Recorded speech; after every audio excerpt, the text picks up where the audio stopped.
معزز سامعین کرام، آپ سن رہے ہیں دیار اردو چینل پر کنور عبد الماجد خان کی کتاب سالوس، سب ہیڈنگ آنکھیں۔ چھٹی کا دن تھا۔ پورے ہفتے کے بعد تھکان اتارنے کا موقع میسر آیا تھا۔ پہلے جمیل ٹی وی پر بچوں کے پروگرام دیکھتا رہا، جس میں زیادہ تر موسیقی و تفریح اور اوٹ پٹانگ قسم کے سوالات کیے گئے۔ معلوم نہیں ٹی وی پالیسیوں کو کیا ہو گیا ہے۔ پہلے تو بچوں کے لیے معلومات عامہ اور تاریخ کے حوالے سے پروگرام ہوتے تھے، مگر اب صورتحال مختلف ہو گئی ہے۔ اب ان باتوں کی ضرورت محسوس نہیں کی جاتی۔ بچے اسی طرح خالی الذہن رہتے ہیں۔ پھر اس نے چینل بدلا تو انگلش فلم چل رہی تھی۔ سمندر میں بہت بڑا بادبانی جہاز طوفانی لہروں سے لڑتا ہوا آگے بڑھ رہا تھا۔ جہاز کا کیپٹن اپنی نیلی آنکھوں سے دوربین کی مدد سے باہر کے ماحول پر نظر رکھے ہوئے تھا۔ اس کے قریب ایک حسین جنگلی لڑکی نیم اریاں لباس میں ساتھ کھڑی تھی۔ اس کے کالے گھنے بال اس کی کمر کے نیچے تک پھیلے ہوئے تھے اور تیز ہوا میں جھوم رہے تھے۔ دوسری طرف جہاز چلانے والوں کا شور بلند ہو رہا تھا۔ قریب سے پرندے ایک خاص آواز بلند کرتے ہوئے فضا میں اڑ رہے تھے۔ جمیل کو یہ خوبصورت منظر بہت پسند آیا تھا، جو آنکھوں کے راستے دل میں اتر گیا تھا۔ وہ جب کبھی کسی آرٹ گیلری میں نکلتا تو اس قسم کی پینٹنگ کی تلاش کرتا رہتا، مگر اس سے کامیابی نہیں ہوئی تھی۔ رات کافی ہو چکی تھی۔ نیند سے اس کی آنکھیں بوجھل ہو گئی تھیں۔ کچھ دیر بعد وہ خراٹے لینے لگا۔ اچانک شور سے اس کی آنکھ کھل گئی۔ ٹی وی چل رہا تھا۔ اب منظر بدل چکا تھا۔ آمنے سامنے جہازوں کی توپوں سے گولے چل رہے تھے۔ لوگوں کی چیخو پکار سنائی دے رہی تھی۔ لوگ مر رہے تھے اور جسم کٹ کر گر رہے تھے۔ جہاز میں آگ لگی ہوئی تھی۔ بڑا خوفناک منظر تھا۔ وہ بڑی مشکل سے بستر سے اٹھا اور ٹی وی کا سوئچ بند کر دیا، پھر واپس اپنے بستر پر گر گیا۔ اسے اپنے قریب موتیے کی خوشبو محسوس ہوئی۔ صبح جب وہ سو کر اٹھا تو گھڑی 7 بجا رہی تھی۔ وہ غسل خانے میں داخل ہوا۔ اس کا موڈ بڑا خوشگوار تھا۔ اپنے شریر جسم کا ہلکا پھلکا محسوس کر رہا تھا۔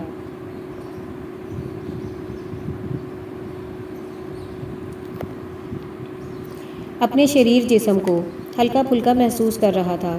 ناشتے کی ٹیبل پر انتظار کرنے لگا۔ بیگم نے اس کے لیے فرائی انڈا، جیم اور ڈبل روٹی ٹیبل پر رکھ دی تھی۔ جمیل کی بیگم کے بال بھیگے ہوئے تھے اور موتیے کا جوڑا بالوں میں اپنی بہار دکھا رہا تھا۔ رات کا منظر اسے یاد آ گیا۔ جہاز میں کیپٹن کے پاس مختصر لباس میں اپنے سرخ و سفید بدن کے ساتھ وہ جنگلی لڑکی حور کی طرح دکھائی دے رہی تھی۔ یہ حسین منظر اس کی آنکھوں نے اپنے اندر محسوس کر لیا تھا۔ وہ بھی اپنے آپ کو جہاز کا کیپٹن سمجھنے لگا۔ اس نے پیار سے اس کا ہاتھ پکڑ کر ساتھ والی کرسی پر بیٹھنے کے لیے کہا۔ آج بہت دنوں بعد دونوں اکٹھا ناشتہ کر رہے تھے۔ کیا بات ہے، ابھی تک وہ گدھا نہیں اٹھا؟ اس نے بڑے بیٹے کے بارے میں پوچھا۔ آج چھٹی ہے، اسے سونے دو، اس نے میاں کو یاد دلاتے ہوئے کہا۔ نہیں، یہ بات غلط ہے، اس نالائق کو اٹھاؤ، آرام سے سو رہا ہے، یہ کوئی زندگی ہے؟ کھایا پیا اور سو گئے۔ بیگم نے بیٹے کی محبت میں کہا۔ اسے سونے دو، ساری زندگی پھر اس نے کام ہی کرنا ہے۔ ناشتے سے فارغ ہو کر جمیل نے بیٹے کی موٹر سائیکل نکالی تاکہ اس میں جو خرابی ہو ٹھیک کروا لی جائے۔ سٹارٹ کی تو کک کی ربڑ غائب تھی، جس سے کک پاؤں پر زور سے لگی اور 14 طبق روشن ہو گئے۔ طبیعت میں جلال آ گیا۔ اس دوران بیٹے صاحب آنکھیں ملتے ہوئے مدد کو آ پہنچے، مگر باپ کی حالت دیکھ کر آنکھیں شرمندگی سے نیچے کر لیں۔ اسی میں بچت تھی۔ جمیل نے غصے سے کہا، دیکھا، تمہاری لاپرواہی سے مجھے سخت چوٹ لگ گئی ہے۔ تمہیں احساس نہیں اب یہ میرا کام ہے کہ موٹر سائیکل کی مینٹیننس کرواؤں؟ پھر بھی وہ ہمت کر موٹر سائیکل کی ایک دکان پر پہنچا۔ میکینک نے بڑی گرم جوشی سے ہاتھ ملایا اور معائنہ کرنے کے بعد اس کی کئی چیزیں بدلنے پر زور دیا۔ شکیل نے اپنی جیب میں رقم دیکھی تو کم نکلی۔ مستری نے صورتحال جان کر کہا، کوئی فکر کی بات نہیں، پیسے آ جائیں گے۔ جمیل نے کہا، میں آپ کے پاس پہلی بار آیا ہوں۔ میکینک نے کہا، جناب، ہم آنکھوں سے پہچان لیتے ہیں۔ اس دوران جمیل کی نگاہ بچے کی تصویر پر پڑی جو دکان میں لگی ہوئی تھی۔ اس کی آنکھوں سے ذہانت ٹپک رہی تھی۔ جمیل نے دکاندار سے کہا کہ اس کی آنکھوں میں آپ کی آنکھیں نظر آتی ہیں۔ جی یہ میرا بیٹا ہے، اس کے نام سے دکان کا نام رکھا ہے۔ جمیل سوچنے لگا، آنکھیں کبھی کبھی زبان سے زیادہ کام کر جاتی ہیں۔ Sub heading juice. ٹپ ٹپ آواز آئی۔ جاوید نے کمرے سے باہر دیکھا۔ ایک پیلی رنگ کی گیند ہمسائے لڑکے نے کیچ کر لی۔ اگرچہ انڈیا سے کرکٹ میچ ہار گئے تھے مگر عوام کے حوصلے پست نہیں ہوئے تھے۔ سخت گرمی پڑ رہی تھی۔ لاہور کا درجہ حرارت 46 ڈگری پہنچ گیا تھا مگر کرکٹ کے دیوانے اس گرمی میں چھت پر کھیل رہے تھے۔ پھر قوم کے پاس کرنے کے لیے کوئی کام نہیں تھا۔ کام تو دہشت گردوں کے پاس تھا۔ وہ جب چاہتے جہاں چاہتے کام دکھا جاتے۔ ان کے لیے سیکیورٹی اور کیمرے ناکارہ ہو جاتے اور بڑے آرام سے اپنا ٹارگٹ پورا کر لیتے۔ جانی و مالی نقصان پہنچاتے۔ 2-4 دہشت گرد ہزاروں سیکیورٹی اہلکاروں کا کئی گھنٹے مقابلہ کرتے۔ پھر ہم اپنے پیاروں کے جنازے اٹھاتے، صبر و فخر کرتے مگر کوئی لائحہ عمل طے نہیں کرتے۔ مشکل سے 2 دن نہیں گزرتے، دشمن پھر کسی اور جگہ ہماری کمزوری تلاش کر لیتا اور اپنی جان پر کھیل کر دھماکے کر دیتا۔ انکل میری گیند ادھر آئی تھی، آپ نے دیکھی؟ سڑک کے اس پار جنرل اسٹور کے اوپر صہیب کی رہائش تھی۔ وہ گول مٹول سا لڑکا تھا، 12-13 سال عمر ہوگی۔ کچھ عرصہ وہ کراچی رہ کر آئے تھے، اسی لیے اردو اچھی بول لیتے تھے۔ اس اسٹور میں گھر کے افراد ہی کام کرتے تھے، اس لیے اسٹور اچھا خاصا چل رہا تھا۔ ضرورت کی ساری چیزیں مل جاتی تھیں۔ البتہ چھوٹے 3 لڑکے عمریں 10 سال ہوں گی کام کرتے تھے۔ کیچڑ میں ہاتھوں سے کوڑا اٹھاتے، بھاری سامان اٹھاتے، فرش پر گیلا کپڑا مارتے اور مار بھی کھاتے مگر وہ معصوم شکوہ نہیں کرتے تھے کیونکہ کام سے فارغ ہونے کی دھمکیاں ملنے لگتیں۔ ان کے حالات ایسے نہیں تھے کہ نوکری چھوڑ دیں۔ بچوں سے جبری مشقت کے قانون دھرے کے دھرے رہ جاتے۔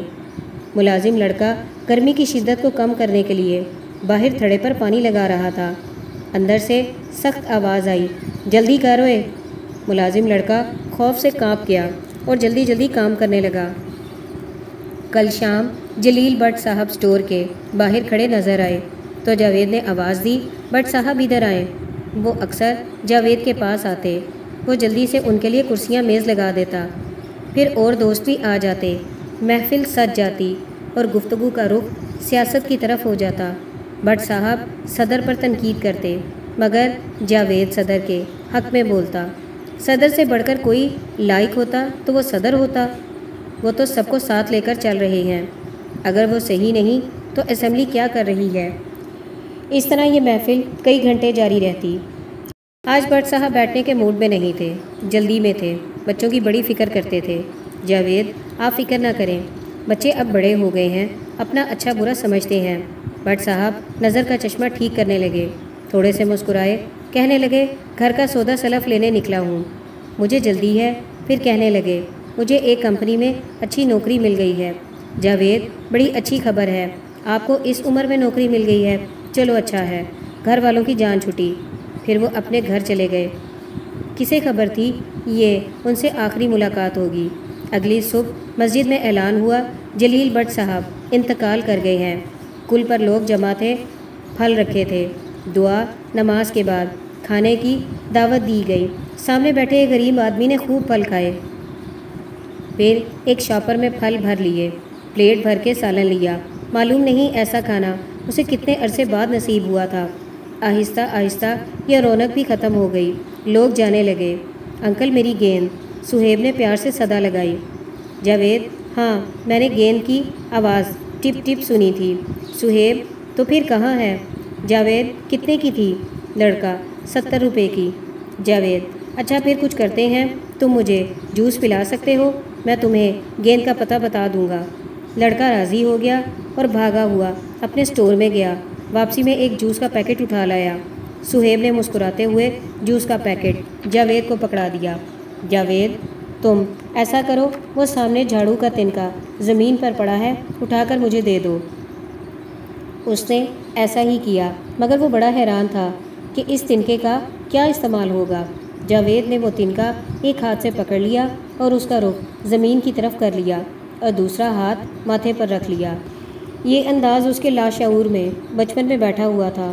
اس نے ایک انگریزی فلم میں ریڈ انڈین کو ایک شاخ سے ایسا کرتے ہوئے دیکھا تھا۔ پھر تنکے کا سرا ساتھ والے دکاندار لڑکے کی طرف کر دیا اور کہا گیند ان کے پاس ہے۔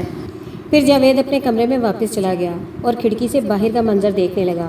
ساتھ سے آوازیں آ رہی تھیں، آخر آوازیں آنی بند ہو گئیں۔ صہیب ہاتھ میں گیند لیے جا رہا تھا اور اس نے جاوید کو ہاتھ لہرا کر شکریہ ادا کیا۔ جواب میں جاوید مسکرا دیا، پھر جوس کے ڈبے میں اسٹرا داخل کر دی۔ سب ہیڈنگ محبت جیت گئی۔ انٹرنیٹ موجودہ دور کی سب سے اہم ضرورت بن گیا ہے۔ اب انسانی دماغ کو زیادہ استعمال کرنے کی ضرورت نہیں پڑتی۔ بڑے اور چھوٹے کام کے لیے انٹرنیٹ کا استعمال ہی کیا جاتا ہے۔ پہلے انسانی دماغ میں دنیا جہاں کی معلومات جمع ہوتی تھیں۔ ریڈیو، ٹی وی پر کسوٹی پروگرام چلتے تھے، سوال کیے جاتے تھے، 2-3 اشارے بھی دیے جاتے تھے، چند منٹ میں جوابات مل جاتے تھے، جس پر سننے والا حیران رہ جاتا تھا، اس کی یادداشت پر داد دیتے، تالیاں بجاتے اور انعام بھی دیا جاتا تھا۔ اس طرح اور پڑھے لکھے افراد آگے آنا شروع ہوئے، تعلیمی میدان میں محنت کرتے نمایاں پوزیشن حاصل کرنے لگے۔ اس دور میں نوجوان بوڑھے کتابیں ذوق و شوق سے پڑھتے تھے۔ معاشرہ بہتری کی طرف جا رہا تھا، بڑوں کا احترام تھا، تھوڑے میں گزارا ہو جاتا تھا۔ مائیں کلام اقبال یاد کرتی تھیں اور بچوں کو بانگ درا اور بانگ جبرائیل پڑھنے کی ہدایت کرتی تھیں۔ اس وقت ان کتابوں کی قیمت بھی بہت کم تھی۔ قرآن حکیم کے بعد اقبال کی کتابیں گھر گھر نظر آتی اور پڑھی جاتی تھیں۔ والدین کی خدمت اور وطن سے محبت کا درس دیا جاتا تھا۔ فلمیں بھی اسی موضوعوں پر بنتی تھیں۔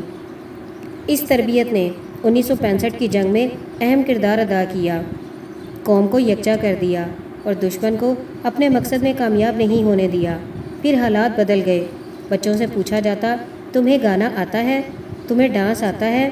اس پر انہیں انعام و اکرام سے نوازا جانے لگا۔ پھر فلموں کا رجحان بھی بدل گیا۔ مار دھاڑ سے بھرپور فلمیں بننے لگیں، اونچی آواز میں بولنے کا رجحان بڑھ گیا، عورت پر تھپڑ مارنے کا سین ضروری ہو گیا اور یہ کام بڑے مشہور اداکاروں سے لیا گیا۔ فلم کی کہانیوں میں لڑکی کو ہر قیمت پر حاصل کرنا دکھایا جانے لگا۔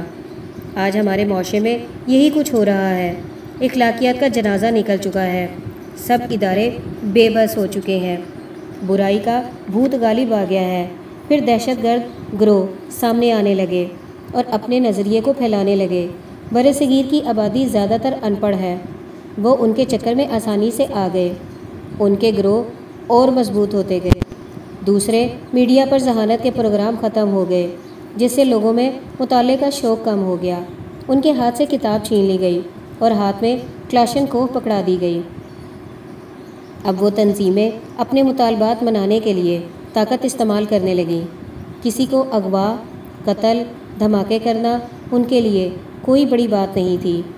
انٹرنیٹ کے ذریعے وہ اپنے پیغامات دور دراز علاقوں میں پہنچانے میں کامیاب ہو گئے۔ اس طرح انہوں نے دوسرے ملکوں میں بھی اپنا جال پھیلا لیا۔ ان کی بڑھتی ہوئی طاقت کو دنیا کے ملکوں نے اپنے لیے خطرہ محسوس کیا، چنانچہ انہوں نے آپس میں اتحاد کر لیا اور ان کے خلاف بھرپور کارروائیاں شروع کر دیں، جس نے ہندو پاک کو اپنی لپیٹ میں لے لیا۔ اب آئے دن خبریں آنے لگیں کہ دشمن پر ڈرون حملے کر کے ان کو جانی و مالی سخت نقصان پہنچایا گیا ہے۔ دوسری طرف وہ بھی فورس، ایئر فورس، پولیس کی چوکی، ہیڈ کوارٹر وغیرہ پر حملہ کر کے جانی و مالی نقصان پہنچاتے۔ ہماری طرف سے بیان جاری کیا جاتا ہے، دشمن کی کمر توڑ دی، مگر پوشیدہ حریف سے، وہ بھی جو اپنے گھروں میں گھسا ہو، جنگ کرنا مشکل ہوتا ہے۔ اس طرح کے حالات نے ہمسایہ ملک سے تعلقات خراب کرنے میں اہم کردار ادا کیا۔